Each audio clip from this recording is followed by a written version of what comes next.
Alors bonjour à tous. Donc moi je vais vous relater une expérience un peu différente des vôtres, puisque je travaille dans la fonction publique d'État. Je dirige la plateforme régionale d'appui interministériel à la GRH, qui se trouve auprès du préfet de région, donc au sein du SGAR, secrétariat général aux affaires régionales. Donc c'est des sigles un peu longs pour nous. Mais donc je vais vous expliquer un peu comment ça fonctionne, où je travaille. Et puis, quelle est notre expérience? Alors, déjà, les plateformes RH, pour faire plus court et plus simple, c'est une plateforme qui est toute récente, 5 à 6 ans maintenant. On a développé ces plateformes pour travailler en interministériel dans toutes les régions de France.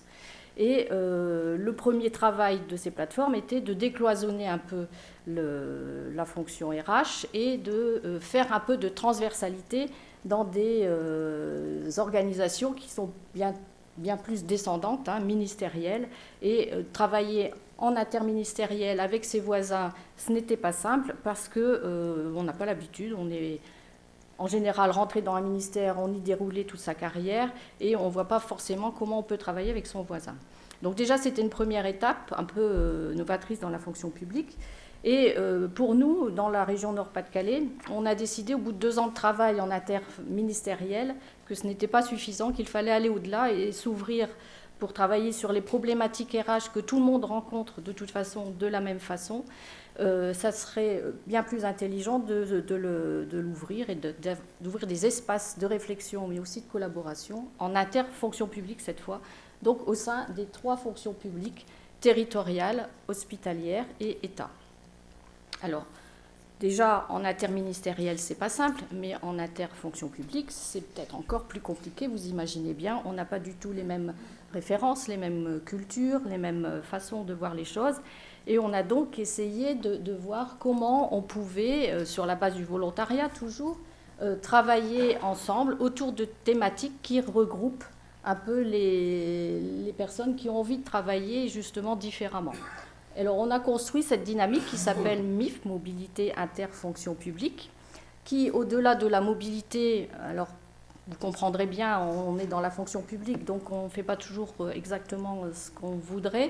Pour nous, porteurs de ce projet à Lille, on avait envie d'appeler peut-être différemment ce projet pour donner plus d'ouverture et à la GRH, mais notre organisation de tutelle, la Direction générale de l'administration de la fonction publique, a préféré rentrer par la porte, la clé d'entrée mobilité. Mais vous allez voir qu'on a pris cette porte d'entrée, mais on va bien au-delà de la simple mobilité. Donc un arbre qui fait quand même référence à ce qu'on a essayé de construire. Et puis vous voyez le petit arrosoir sur la gauche, parce qu'il faut continuer à l'arroser pour qu'il continue à produire ses effets et ses fruits.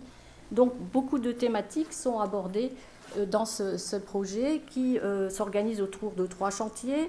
La communication, capitalisation des travaux menés dans les 2 chantiers précédents, c'est-à-dire développement des compétences, formation pour faire simple, et aussi parcours professionnel que j'anime. Donc le chantier parcours professionnel, vous voyez ici des petites bulles, je ne vous demande pas de lire ce qui est dedans, vous n'y arriverez pas, simplement vous voyez que beaucoup de thématiques s'articulent autour de ce chantier. Et à l'intérieur de ce chantier, donc ça passe par des problématiques de reclassement professionnel, par exemple. On a tous des agents qui ont des difficultés après d'usure au travail. Comment on peut mieux travailler ensemble pour pouvoir leur proposer des redéploiements intéressants? Comment on peut s'organiser ensemble pour recruter justement et valoriser les parcours professionnels au sein des 3 versants tout en restant sur son bassin de vie? C'était vraiment le leitmotiv de notre projet. Comment on réfléchit aussi ensemble à des modes d'organisation du travail différents. Et c'est là qu'on arrive au télétravail. Si vous voyez avec une bonne vue le petit mot télétravail est dans cette bulle-là à droite. Alors, c'est vraiment une dynamique qui permet, donc toujours basée sur le volontariat, et vous verrez après, ça a aussi quelquefois ses limites, mais sur le volontariat, on a des agents qui sont vraiment moteurs, acteurs et qui ont envie de faire évoluer les choses. n'est pas simple dans la fonction publique, c'est quand même un peu lourd quelquefois pour essayer de faire bouger un peu les lignes. Donc on a réussi à porter ce projet au niveau national pour en faire un projet expérimental. Donc la région Nord-Pas-de-Calais est expérimentatrice sur l'idée de travailler en interfonction publique depuis maintenant 3 ans.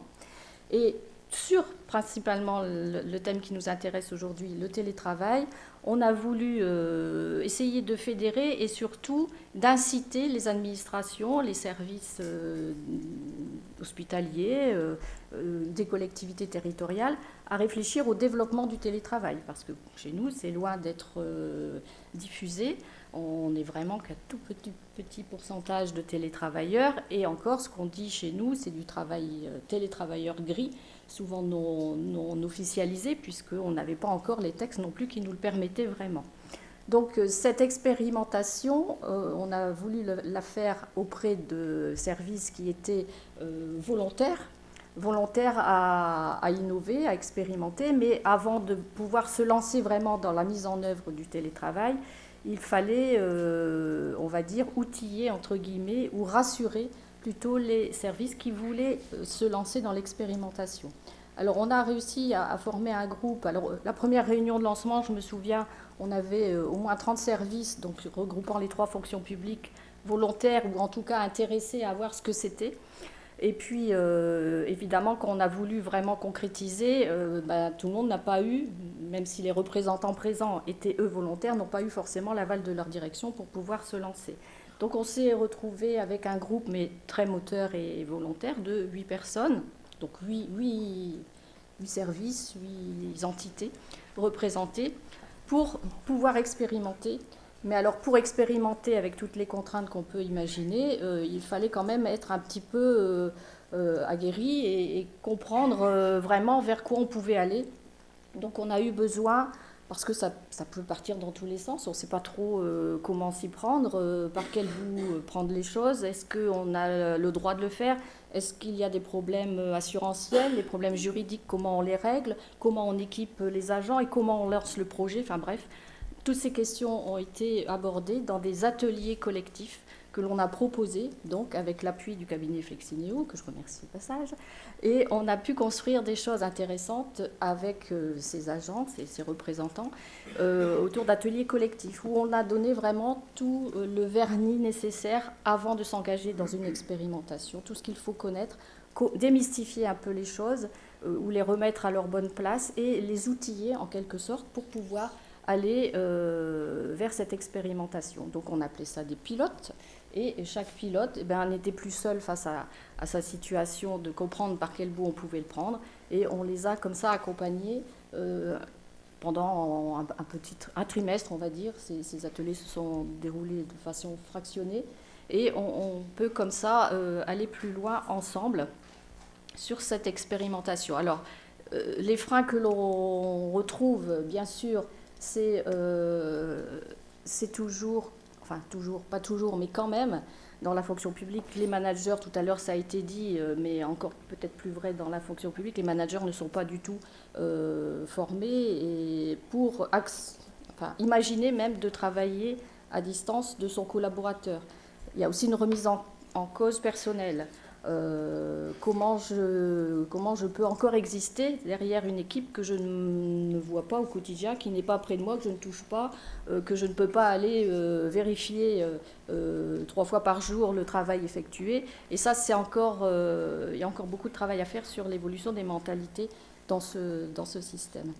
Donc, sur les 8 services que l'on a accompagnés, on en a 3 qui ont vraiment été jusqu'à la mise en place de l'expérimentation et donc c'était une expérimentation pour 6 mois et qui va être renouvelée pour certains. Pour les autres, certains nécessitent de faire évoluer aussi les outils parce que vous parliez d'écran, etc., 25 pouces, et oui, c'est très bien. Les outils à distance, nous, on n'a déjà pas grand-chose. Donc, il y a aussi ces problèmes d'outils et de réseau, puisque quand on travaille sur des logiciels spécifiques, on a aussi besoin de pouvoir y accéder à l'extérieur, et on a des problèmes de sécurité. extrêmement lourd et fort, notamment au ministère de l'Intérieur, par exemple. Donc, on a aussi ces problèmes-là à résoudre avant. Alors, juste, l'actualité nous rejoint, puisque vous savez que nous changeons l'organisation des régions. Et donc, nous travaillons à une réforme territoriale sans précédent en France, en fusionnant des régions, en réorganisant des services qui seront maintenant sur des sites distants. Et donc, le télétravail, le travail à distance au sens large, va seulement commencer dans la fonction publique. Voilà, et donc on s'y attelle, nous on est très contents, et on attend les vrais textes. Le décret doit sortir le mois prochain, on l'espère. Voilà. Merci.